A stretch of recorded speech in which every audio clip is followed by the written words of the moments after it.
جی، حضرت عثمان رضی اللہ تعالیٰ عنہ اس خبر کے ساتھ تشریف لائے کہ مکے والوں نے کہا ہے کہ وہ باہم مشورہ کر کے جواب دیں گے، لیکن مشرکین کو جب مسلمانوں کی اس بیعت کی اطلاع ملی تو وہ بہت زیادہ پریشر میں آ گئے، وہ بہت زیادہ روب میں آ گئے کہ ان کے ایک شخص کو اگر 3 دن لگ گئے لوٹنے میں تو ان لوگوں نے جنگ پہ معاہدہ کر لیا، یعنی جنگ کا مطلب ہوتا ہے جان کی بازی لگا دینا، تو ان کے لیے ایک مسلمان بھی اتنا اہم ہے کہ اس کے لیے وہ جان کی بازی لگا سکتے ہیں اور وہ اپنے آپ کو شہید کر سکتے ہیں۔ یہ بات ان کے لیے بہت عجیب اور بہت زیادہ ان کے لیے شاکنگ بھی تھا۔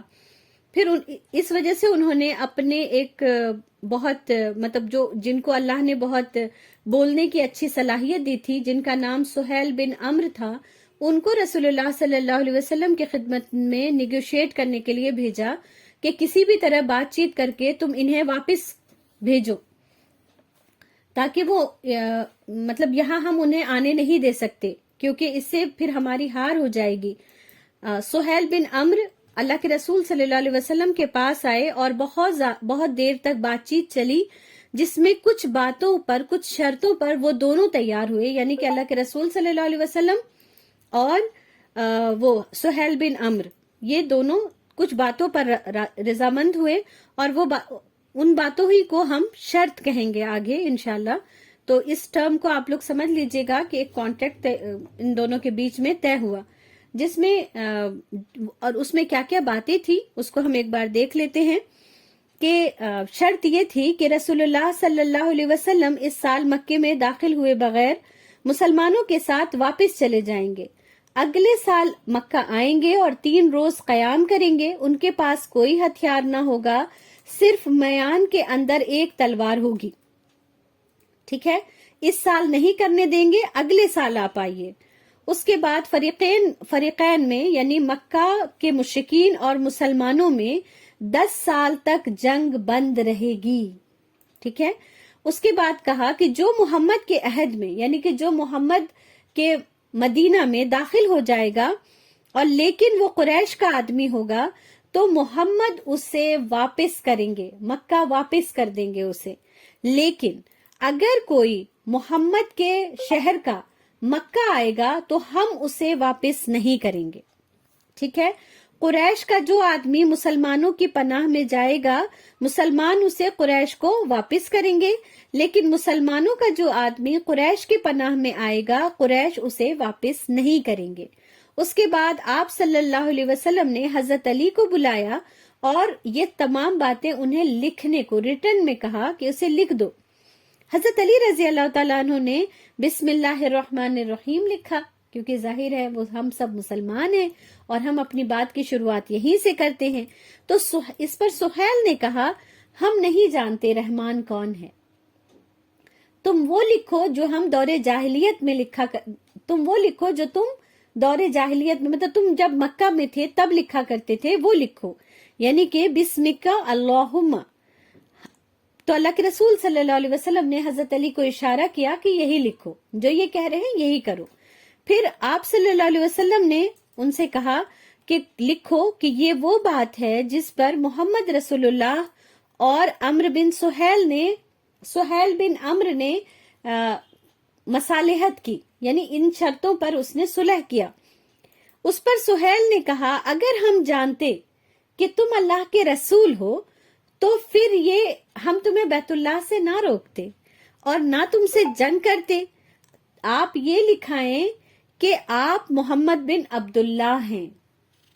حضرت علی رضی اللہ تعالی عنہ نے یہ لکھنے سے انکار کر دیا کیونکہ انہیں اس کے لیے رسول اللہ صلی اللہ علیہ وسلم کا نام مٹانا پڑتا۔ اللہ کے رسول صلی اللہ علیہ وسلم نے فرمایا کوئی بات نہیں، اسے میں اپنے ہاتھوں سے مٹا دیتا ہوں، اور اللہ کے رسول صلی اللہ علیہ وسلم نے اپنے دست مبارک سے اسے مٹایا۔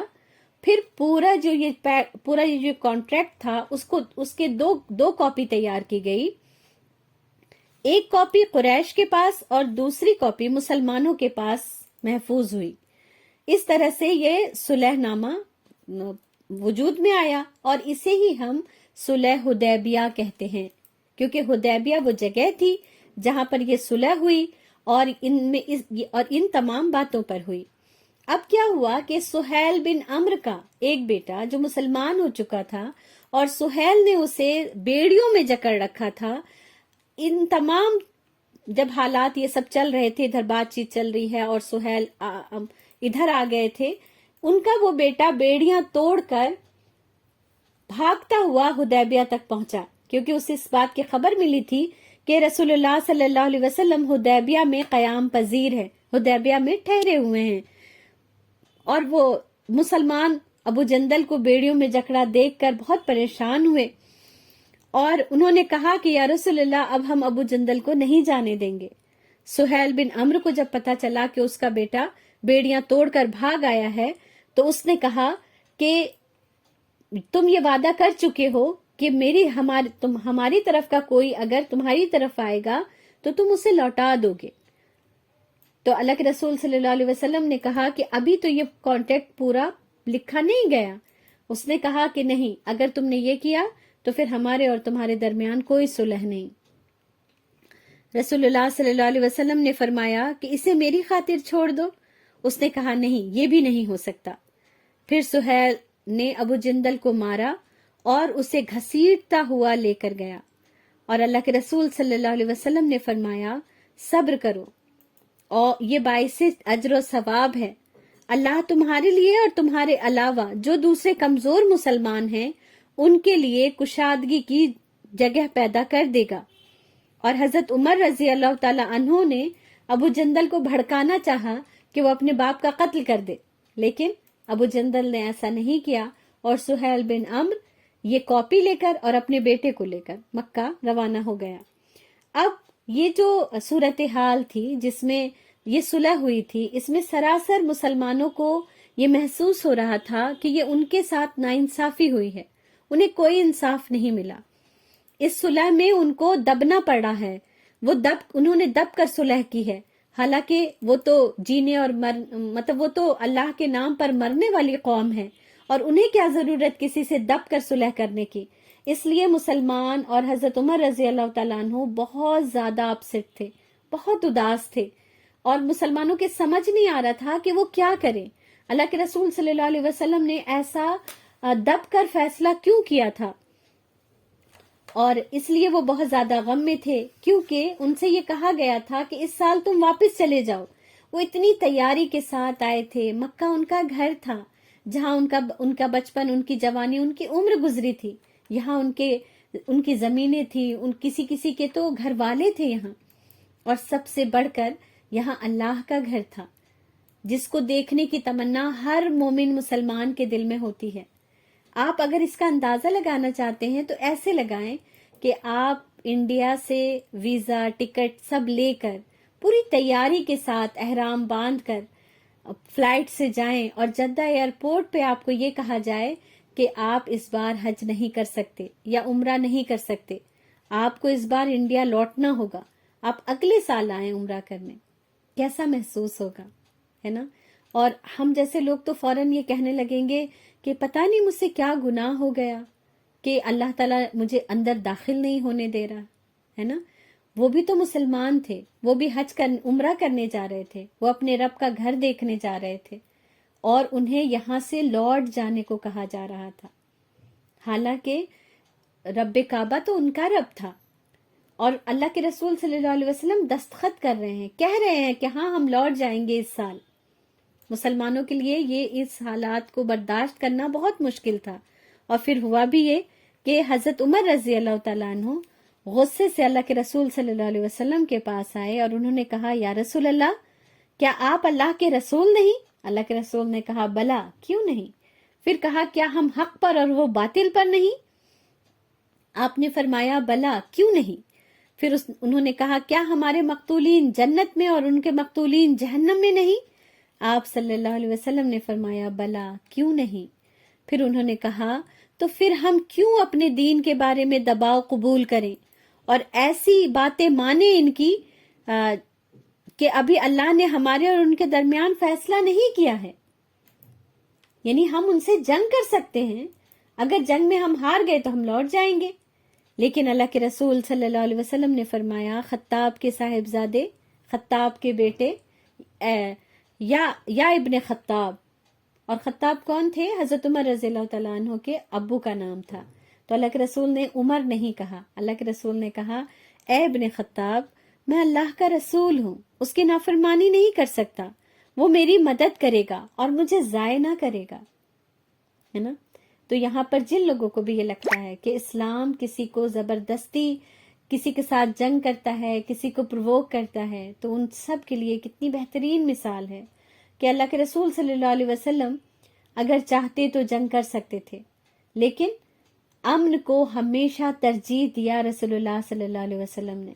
اور پہلے بھی اللہ کے رسول صلی اللہ علیہ وسلم نے کہا تھا بدیل سے کہ وہ اگر مجھ سے امن اور سلامتی چاہیں گے تو میں وہ ضرور کروں گا کسی بھی شرط پر. اور اللہ کے رسول صلی اللہ علیہ وسلم نے دب کر ان سے یہ صلح نامہ وہ سائن کیا.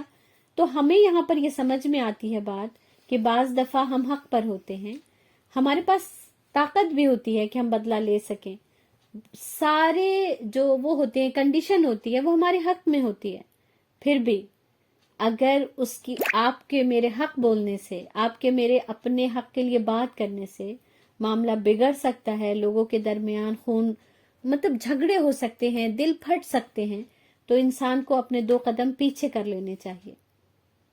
اور اب آپ آگے دیکھیں گے انشاءاللہ تعالی کہ اللہ کے رسول صلی اللہ علیہ وسلم نے یہ جو صلح حدیبیہ کیا، اس کا مسلمانوں کو اور رسول اللہ صلی اللہ علیہ وسلم کو اور دین اسلام کو کتنا بڑا فائدہ حاصل ہوا. اور یہ صلح حدیبیہ ہمیں سکھاتا ہے کہ 2 قدم پیچھے ہٹ کر انسان آگے دوڑ لگاتا ہے نا. آپ نے کبھی ریسر کو دیکھا ہے؟ ریس کرنے والوں کو وہ پہلے پیچھے ہوتے ہیں 2 قدم، پھر وہ تیز بھاگتے ہیں. تو یہ 2 قدم پیچھے اسی لیے ہوئے تھے اللہ کے رسول صلی اللہ علیہ وسلم. اور یہ رب کی رحمتیں ہیں، یہ رب کی برکتیں ہیں جو انسان کو حکمت کے ساتھ ملتی ہیں الحمدللہ. پھر اس کے بعد اللہ سارے مسلمان لوٹنے کی تیاری کرنے لگے، اور وہ اللہ کے رسول نے کہا کہ ہم قربانی کریں گے اور ہم اپنے بال منڈوا لیں گے. لیکن کوئی بھی صحابہ کرام اٹھ نہیں رہے تھے. اللہ کے رسول بہت پریشان ہوئے، کیونکہ کبھی ایسا نہیں ہوا تھا کہ مسلمانوں نے اللہ کے رسول کی بات نہ مانی ہو. اللہ کے رسول پریشان ہو کے خیمے میں گئے. سلمہ نے کہا کیا ہوا یا رسول اللہ؟ انہوں نے بتائی تو سلمہ نے کہا آپ ان سے کچھ نہ کہیں، بس جا کے خود قربانی کریں اور سر منڈوا لیں، وہ آپ کو دیکھ کر خود ہی کر لیں گے. اور پھر یہی ہوا. جب اللہ کے رسول صلی اللہ علیہ وسلم نے قربانی کی، سر منڈوایا، تو تمام مسلمانوں کو جیسے ہوش آ گیا اور انہوں نے فوراً اس کام کو کیا اور اپنی حرکت پر شرمندہ بھی ہوئے. پھر ایک اور بہت مزیدار بات ہوئی کہ بہت ساری کچھ عورتیں آئیں مکے سے بھاگ کر جو مسلمان ہو چکی تھی، اور پھر اس کے پیچھے مکے والے بھی بھاگے آئے. ان عورتوں کو فوراً مسلمان کیمپ میں اندر کر لیا گیا. اور جب ان مکہ کے قریش کے لوگوں نے کہا کہ ہماری عورتیں واپس کرو، کیونکہ تم یہ وعدہ کر چکے ہو کہ ہمارے طرف سے کوئی آئے گا تو تم اسے واپس کر دو گے، تب اللہ کے رسول صلی اللہ علیہ وسلم نے فرمایا کہ تم نے جو شرط لکھی تھی اس میں رجل لکھا تھا، یعنی آدمی لکھا تھا، عورت نہیں لکھا ہے، تو اس لیے میں ان عورتوں کو واپس نہیں کروں گا. اور پھر ان عورتوں سے بیعت لی گئی تاکہ ان کے ایمان کو کنفرم کیا جائے. اور پھر ان سب کے ساتھ رسول اللہ صلی اللہ علیہ وسلم نے واپسی کا سفر کیا. اب صلح حدیبیہ کے کیا کیا فائدے ہوئے اس کو سنیں گے تو ہم حیران رہ جائیں گے. صلح حدیبیہ کے بعد رسول اللہ صلی اللہ علیہ وسلم اب مطمئن ہو گئے تھے کہ قریش کی طرف سے کوئی جنگ اب نہیں کی جائے گی، کم از کم 10 سال تک، ہے نا. یہ کتنی بڑی بات تھی. اسلام کب چاہتا ہے کہ لوگ خون ریزی کریں؟ اللہ کے رسول کب چاہتے تھے کہ اللہ کے بندے کٹیں اور مارے جائیں؟ وہ تو ہر بار مشرکین ان کے در پر آ جاتے تھے جنگ کرنے، انہیں پرووک کرتے تھے اور انہیں اپنی دفاع کے لیے یہ جنگ کرنی پڑتی تھی. لیکن اب مشرکین نے خود ہی اس بات پر صلح کر لیا تھا کہ 10 سال تک ہم جنگ نہیں کریں گے. اس کا مطلب مکے کی طرف سے انہیں امن کی گارنٹی ہو گئی تھی.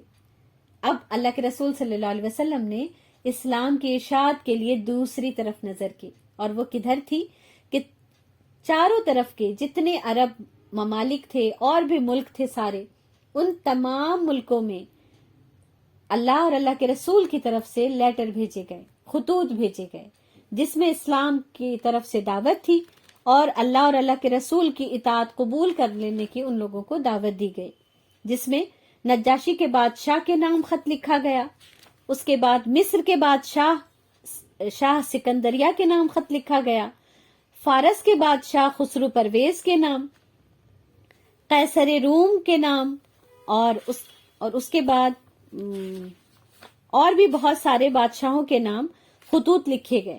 اور یہی وہ ٹائم تھا صلح حدیبیہ کے بعد فتح مکہ تک ایک لمبا عرصہ مسلمانوں کو ملا، جس میں اسلام کو جتنا فروغ حاصل ہوا، اس 13 سال کی مکی زندگی اور پھر یہ صلح حدیبیہ 6 ہجری میں ہوئی ہے، اس سے پہلے تک بھی اتنی کامیابی نہیں ملی تھی جتنا کہ ان چند سالوں میں ملی۔ اور یہ تھا فائدہ جس کو رب جانتا تھا، انسان نہیں سمجھ سکتے اس بات کو۔ اور اللہ کے رسول صلی اللہ علیہ وسلم دوسرے ممالک کی طرف متوجہ ہوئے، ان کے بارے میں معلومات اکٹھا کیا، پھر اتنے زیادہ لوگ آئے، فوج در فوج لوگ آئے، انہوں نے اسلام قبول کیا، الگ الگ علاقے سے آئے۔ اور پیارے بچوں، جب آپ قرآن کی کلاسز کریں گے تو آپ کو پتہ چلے گا کہ عیسائیوں کے ڈیلیگیٹس آئے، بہت سارے الگ الگ یہ آگ کی پوجا کرنے والے لوگ، مشرکین بہت سارے، یہ سارے آئے اور انہوں نے اسلام کے بارے میں جو ان کے ڈاؤٹس تھے اس کو کلیئر کیا۔ اللہ کے رسول صلی اللہ علیہ وسلم کے سامنے کچھ شرطیں رکھی، جو شرطیں مانے جانے کے قابل تھی انہیں مانا گیا، اور جو نہیں مانے جانے کے قابل تھی ان کے بارے میں یہ برات کا اعلان کیا گیا کہ ہم نہیں مان سکتے اسے۔ اور اس طرح اسلام مدینہ کی سرحدوں سے نکل کر پورے عرب میں پھیلا۔ اور یہ کیوں ممکن ہوا؟ جب یہ صلح ہو گئی، جب مکہ کی طرف سے خطرہ رک گیا، ٹل گیا، ہے نا؟ تو یہ میں کیوں اتنا زور دے کے کہہ رہی ہوں؟ جب کبھی ہمیں فراغت کے، جب کبھی ہم فری ہوں، ہمارے پاس ٹائم ہو، ہمارا دل خوش ہو، ہمارے پاس بہت زیادہ کچھ کرنے کا نہ ہو، ہماری طبیعت ٹھیک ہو، ہمارے گھر میں سب ٹھیک ہو، تو ہمیں کیا کرنا چاہیے؟ زیادہ سے زیادہ دین کے لیے کام کرنا چاہیے، زیادہ سے زیادہ اپنے علم میں اضافہ کریں، لوگوں سے بات چیت کریں، اللہ کے دین کو سمجھنے اور سمجھانے کی کوشش کریں، کیونکہ جب انسان کا دماغ اور دل پرسکون ہوتا ہے تو ایسے میں وہ کام کر سکتا ہے۔ اور ہمیں نہیں پتا کہ کب یہ موقع، یہ وقت، یہ سکون ختم ہو جائے، کوئی اور آزمائش آ جائے، ہے نا؟ تو جب بھی خالی وقت ہو اس پر ضرور ہم غور کریں گے انشاءاللہ تعالی۔ پھر اس کے بعد غزوہ خیبر وجود میں آیا، ہے نا؟ خیبر یاد ہے آپ سب کو؟ میں نے بہت پہلے آپ لوگوں سے کہا تھا کہ خیبر کو یاد رکھنا ہے آپ لوگوں نے۔ تو ہم سب پڑھ چکے کہ جنگ خندق کے موقع سے خیبر کے یہودیوں نے کیا کیا تھا کہ ان کے 20 سردار مکہ گئے، لوگوں کو جا کے مسلمانوں کے خلاف اکسایا کہ وہ ان سے جنگ کرے۔ اب مشرکین مکہ بھی نوجوان، کیونکہ اب تو آنا جانا بند نہیں تھا، لوگ ادھر سے ادھر آ جا سکتے تھے کیونکہ اب امن تھا۔ اسی زمانے میں بہت سارے لوگوں نے اسلام قبول کیا، جس میں خالد بن ولید بھی ہیں، ہے نا؟ آپ سب کو یاد ہوں گے خالد بن ولید، جو غزوہ احد میں پیچھے سے آ گئے تھے اور پہاڑ کے پیچھے سے آ کے انہوں نے حملہ کر دیا تھا۔ وہی خالد بن ولید نے، ان کے سینے کو اللہ نے اسلام کے لیے کھول دیا۔ اور آپ سوچیں کہ غزوہ احد میں کتنے لوگ شہید ہو گئے تھے، اللہ کے رسول کو چوٹ آئی تھی، اور یہ کس کی وجہ سے ہوا تھا؟ ایک طریقے سے حضرت خالد بن ولید کی وجہ سے ہوا تھا۔ لیکن خالد بن ولید نے جب اسلام قبول کیا اور وہ مدینے میں آئے تو سارے لوگوں نے انہیں معاف کر دیا۔ کیوں معاف کر دیا؟ کیونکہ انہوں نے اسلام قبول کر لیا تھا۔ تو ایسے ہوتے ہیں مسلمان، ایسے ہوتے ہیں مسلمانوں کے کام، ہے نا؟ ان کے لیے رب کی رضا، ان کے لیے رب پر ایمان لانا، یہ سب زیادہ میٹر کرتا ہے۔ یہ میٹر نہیں کرتا کہ ان کا کیا نقصان ہوا ہے۔ کیوں؟ کیونکہ نقصان کا اجر اور بدلہ تو اللہ دے گا۔ ان کے جو لوگ شہید ہوئے، اللہ انہیں شہادت عطا کرے گا، انہیں جنت میں اعلیٰ مقام عطا کرے گا۔ اور حضرت خالد بن ولید مسلمان ہو گئے تو اللہ تعالیٰ انہیں بھی جنت عطا فرمائے گا انشاءاللہ۔ تو مسلمان ہمیشہ اپنا اور دوسرے کا فائدہ دیکھتا ہے، اور فائدہ کون سا؟ جو آخرت کا فائدہ ہو۔ دنیا کے فائدے سے بھی بڑا فائدہ مسلمانوں کے لیے آخرت کا فائدہ ہوتا ہے۔ تو بہرحال خیبر کے بارے میں رسول اللہ صلی اللہ علیہ وسلم غور و فکر کر ہی رہے تھے کہ خیبر کے لوگوں کو چھوڑا نہیں جا سکتا، کیونکہ انہوں نے بہت بڑی غداری کی تھی، مشرکین مکہ کو اکسایا تھا۔ حالانکہ خیبر کے جو بنو نذیر تھے انہیں رسول اللہ صلی اللہ علیہ وسلم نے مدینہ سے جانے دیا تھا اور خیبر میں جا کے وہ آباد ہوئے تھے۔ اس کے باوجود ان کی اتنی بڑی اس کا بھی اتنا بڑا ان کے ساتھ جو رحم کا معاملہ کیا تھا اس کا بھی انہوں نے بہت غلط بدلہ دیا تھا۔ اللہ کے رسول صلی اللہ علیہ وسلم ان کے بارے میں سوچ فکر میں ہی تھے کہ اسی درمیان ایک بات ہو گئی کہ اللہ کے رسول صلی اللہ علیہ وسلم کے اونٹ کو ان کا ایک جو چرانے والا تھا وہ چرانے کے لیے خیبر کی وادیوں کی طرف لے گیا، تو وہاں یہود کے کچھ لوگوں نے آ کر ان کے اونٹ کو اس کو تیر سے حملہ کیا اور ان کے اونٹ ہانک لے گئے۔ اور بھی بہت ساری چیزیں ہوئی کہ جیسے کہ آپ سب بھی جانتے ہوں گے کہ رسول اللہ صلی اللہ علیہ وسلم پر جادو کیا گیا، اور یہ جادو بھی خیبر کے ہی کسی یہودی نے کیا تھا۔ تو یہ تمام چیزیں ایک ایک کر کے اتنی جمع ہو چکی تھی کہ رسول اللہ صلی اللہ علیہ وسلم نے 7 ہجری میں خیبر کی طرف روانہ ہونے کا فیصلہ کیا۔ لیکن اللہ کے رسول صلی اللہ علیہ وسلم کو پتا تھا کہ خیبر کے لوگ ہر وقت ہتھیار بند رہتے ہیں کہ کبھی بھی مسلمان ان پر حملہ کر سکتے ہیں، اور ذرا سی بھی بھنک انہیں ملتی تو وہ اس سے باخبر ہو جاتے۔ اسی لیے اللہ کے رسول صلی اللہ علیہ وسلم نے دوسرے راستے سے خیبر کا رخ کیا، اس حال میں کہ یہودیوں کو نہیں معلوم تھا کہ مسلمان ان تک آ رہے ہیں، یا اگر ایک آدھ لوگوں کو پتا چلا، کیونکہ میں نے دوسری بک میں یہ پڑھا کہ انہیں پتا چلا تھا لیکن انہوں نے اس بات کو سیریسلی نہیں لیا، انہوں نے کہا کہ وہ ان کا کیا بگاڑ لیں گے۔ لیکن مجھے ایسے لگتا ہے کہ اس بات میں تھوڑی سی کمزوری ہے۔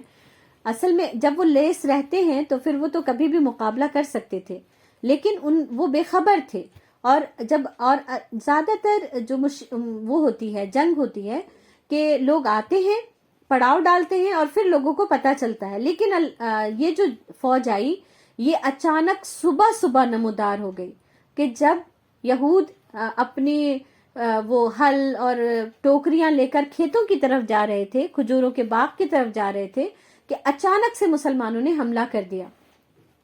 وہ اس حملے کے لیے تیار نہیں تھے، لیکن اس وقت کسی کو نقصان نہیں پہنچایا گیا، بس فوج بستی میں داخل ہو گئی۔ پھر اللہ کے رسول صلی اللہ علیہ وسلم نے انہیں اسلام کی دعوت دی اور انہیں کہا کہ اسلام قبول کر لو اور ہتھیار ڈال دو، ہم واپس چلے جائیں گے۔ لیکن ان لوگوں نے ایسا نہیں کیا، اور پھر یہ جنگ کچھ دنوں چلی، اور یہ تھوڑی سی لمبی ہے، اس لیے انشاءاللہ تعالی ہم ڈیٹیل والی کلاس میں اس کو کریں گے۔ بس ابھی یہاں تک کے لیے یہ ہے کہ خیبر پھر فتح کر لیا گیا۔ ان کے بہت سارے قلعے تھے، تقریباً 12 قلعے تھے ان کے، ان سب کو ایک ایک کر کے فتح کیا گیا، اور سب سے جو آخری قلعے کو توڑا وہ حضرت علی رضی اللہ تعالیٰ عنہ کے ذریعے توڑا گیا، اور خیبر اس طرح سے فتح ہوا۔ لیکن یہودیوں نے رسول اللہ صلی اللہ علیہ وسلم سے پھر امان کی طلب کی، پھر ان سے ریکویسٹ کیا کہ آپ ہمیں یہاں سے باہر نہ بھیجیں، یعنی آپ ہمیں جلا وطن نہ کریں، بلکہ آپ کے یہ جو کھیت، مطلب اب آپ کا قبضہ ہے اس زمین پر، مسلمانوں کی زمین ہے، آپ کی زمین ہے، تو ہم کھیتی کریں گے اور آپ کو اس کا 50% دے دیا کریں گے، کیونکہ آپ لوگوں کو پھل اور یہاں کی کھیتی کے بارے میں زیادہ نہیں معلوم ہے۔ رسول اللہ صلی اللہ علیہ وسلم نے اس شرط کے ساتھ کہ جب بھی مسلمانوں کو ان سے خطرہ محسوس ہوگا، مسلمان انہیں یہاں سے باہر نکال دیں گے اور وہ کوئی حجت نہیں کریں گے، وہ کوئی جنگ نہیں کریں گے، اس شرط کے ساتھ رسول اللہ صلی اللہ علیہ وسلم نے انہیں رہنے دیا۔ اور مورخین لکھتے ہیں کہ حضرت عمر رضی اللہ تعالیٰ عنہ کے دور میں خیبر خالی کروایا گیا۔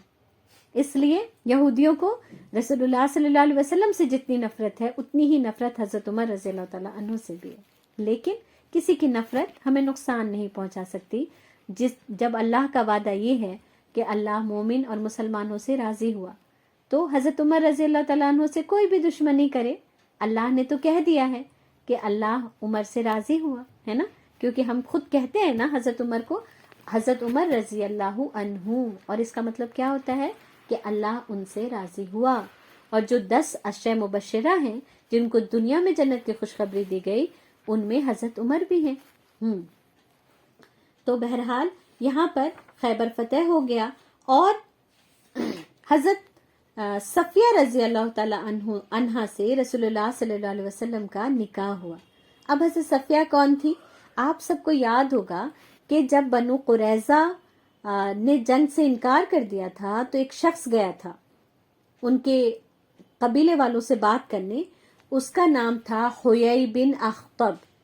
حیی بن اخطب کی بیٹی تھی حضرت صفیہ، لیکن وہ کسی اور کے نکاح میں تھی، اور جب یہ خیبر فتح ہوا، اور حیی بن اخطب تو پہلے ہی بنو نذیر کے ساتھ ہی دوسرے کون تھے، بنو قریظہ ہی کے ساتھ ان کو مار دیا گیا تھا۔ اور جب یہ خیبر فتح ہوا تو حضرت صفیہ بھی دوسری عورتوں کی طرح قیدی بنا کر لائی گئی۔ پھر لوگوں نے انہیں بتایا کہ یہ سردار کی بیٹی اور سردار کی بیوی ہیں، تو اللہ کے رسول صلی اللہ علیہ وسلم نے خود ان سے نکاح کیا۔ اب یہاں پر سوچے کہ وہ دشمن کی بیٹی تھی، حضرت صفیہ نے اسلام قبول کیا اور اللہ کے رسول صلی اللہ علیہ وسلم نے ان سے نکاح کیا، ہے نا۔ تو اور دیکھیں کہاں گئے ہیں اللہ کے رسول صلی اللہ علیہ وسلم؟ خیبر فتح کرنے، اور فتح ہو گیا تو نکاح کر لیا، کوئی کارڈ نہیں چھپوایا، کوئی اور اتنے سارے فنکشنز کا انتظام نہیں کیا۔ تو ہم سوچیں کہ اللہ کے رسول صلی اللہ علیہ وسلم کی شادی کیا غیر اہم تھی؟ کوئی امپورٹنٹ بات نہیں تھی؟ میرے بیٹے کی، میری بیٹی کی، میرے بھائی، میرے کزن کی شادی اللہ کے رسول صلی اللہ علیہ وسلم سے زیادہ امپورٹنٹ ہے؟ نہیں ہے نا۔ اس لیے شادی میں اتنا زیادہ تام جھام جو ہم کرتے ہیں وہ مسلمان ہونے کے ناطے نہیں کرتے، وہ یہاں جو ہمارے غیر مسلم بھائی رہتے ہیں نا انہی کی دیکھا دیکھی کرتے ہیں۔ اللہ کے رسول صلی اللہ علیہ وسلم تو یوں نکاح کر لیا کرتے تھے، اور مسلمان بھی ایسے ہی نکاح کرتے تھے، صحابہ کرام بھی ایسے ہی نکاح کرتے تھے، اتنا زیادہ تماشا کر کے نہیں، اتنے دنوں کی گیدرنگ پارٹی اور یہ کر کے نہیں نکاح ہوتا تھا۔ پھر خیبر فتح ہو گیا، اس کے بعد اگلے سال سن 7 ہجری میں رسول اللہ صلی اللہ علیہ وسلم اور صحابہ کرام نے عمرہ کیا، جسے عمرہ قضا کے نام سے یاد کیا جاتا ہے۔ اس میں رسول اللہ صلی اللہ علیہ وسلم اور ان کے ساتھی مکے سے روانہ ہوئے، 60,000 قربانی کے جانور ان کے ساتھ تھے،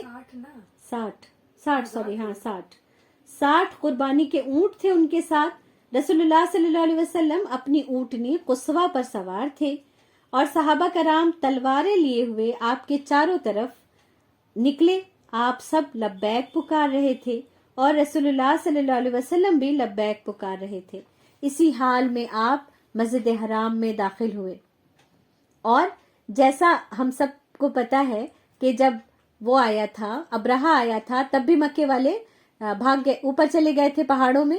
جب اللہ کے رسول صلی اللہ علیہ وسلم بھی جب مکے میں داخل ہوئے تو مکے والوں نے پورا شہر خالی کر دیا اور پہاڑوں میں چلے گئے، اور اوپر سے بیٹھ کے ان کو دیکھ رہے تھے۔ اور ان کے کچھ لوگوں نے کہا ہم تو سمجھے تھے کہ یہ مدینہ کے مرے پٹے لوگ ہیں، کمزور لوگ ہوں گے، لیکن یہ تو بہت طاقتور اور بہادر لوگ ہیں۔ اور پھر ان سب نے طواف کیا۔ طواف سے فارغ ہو کر آپ صلی اللہ علیہ وسلم نے صفا اور مروہ کی سعی کی، اس کے بعد اس کے بھی 7 پھیرے لگائے جاتے ہیں۔ پھر قربانی کے جانور مروہ پہاڑ کے پاس ذبح کیے اور وہیں اپنا سر منڈوایا۔ لیکن ابھی بھی عمرہ میں یہ احکامات ہیں، لیکن صرف قربانی یہاں جب اسلام کے تمام شرائط حج اور عمرے کے آ گئے تو قربانی کو اس سے منسوخ کر لیا گیا۔ اب جب لوگ عمرہ کرتے ہیں تو طواف کرتے ہیں، سعی کرتے ہیں اور سر منڈواتے ہیں، ٹھیک ہے۔ مکے میں رسول اللہ صلی اللہ علیہ وسلم نے 3 دن قیام کیا، 3 دن رکے، کیونکہ یہی شرط تھی نا کہ 3 دن رکو گے اور واپس ہو جاؤ گے۔ اور یہاں بھی رسول اللہ صلی اللہ علیہ وسلم کا ایک نکاح ہوا حضرت میمونہ رضی اللہ تعالی عنہا سے۔ اب آپ سوچیں عمرہ کرنے آئے ہیں, صرف 3 دن رکنا ہے, اور اسی میں رشتہ آیا, اللہ کے رسول نے ہاں بولا اور لڑکی تیار ہو گئی, اللہ کے رسول تیار ہوئے اور نکاح ہو گیا. اتنا آسان ہے نکاح اسلام میں, ہے نا. تو میں اپنے پیارے پیارے بچوں کو یہ کہنا چاہتی ہوں کہ آپ سب اپنے آپ کے گھروں میں جو شادیاں ہوتی ہیں اس کے بارے میں بتائیں لوگوں کو کہ اللہ کے رسول صلی اللہ علیہ وسلم کا نکاح تو آسانی کے ساتھ ہو جاتا تھا, بہت کم دنوں کی مدت میں ہو گیا تھا. تو ہاں, آپ لوگ کیوں اتنا تام جھام کرتے ہیں, ہے نا. اور خود بھی اللہ سے وعدہ کریں گے کہ میں بھی اپنا نکاح ایسے ہی آسان کروں گا انشاءاللہ تعالی, ہے نا. مسکرانے کی تو کوئی ضرورت نہیں ہے کیونکہ نکاح تو ہونا ہے نا انشاءاللہ تعالی سب کا. جی, چوتھے دن رسول اللہ صلی اللہ علیہ وسلم نے مکہ چھوڑ کر مدینہ کی راہ لی, اور اللہ کے رسول صلی اللہ علیہ وسلم نے اس طرح اپنے حبیب کے خواب کو پورا کیا, ہے نا. مسلمان دکھی ہو گئے تھے نا, لیکن اللہ تعالیٰ نے کتنی عظمت کے ساتھ, عزت کے ساتھ, پورے وقار کے ساتھ مسلمانوں کو یہ دن دکھلایا کہ مسلمان کھلے میں آ کر کے انہوں نے عمرہ کیا. مکے کے سارے لوگ نکل گئے, ہے نا, انہوں نے اتنی شان کے ساتھ عمرہ کیا, 3 دن رکے اور پھر خوشی خوشی مدینہ لوٹ گئے. اب اس کے آگے انشاءاللہ تعالی ہم کل کریں گے. سبحانک اللہم و بحمدک نشہد ان لا الہ الا انت نستغفرک و نتوب الیک. سبحان ربک رب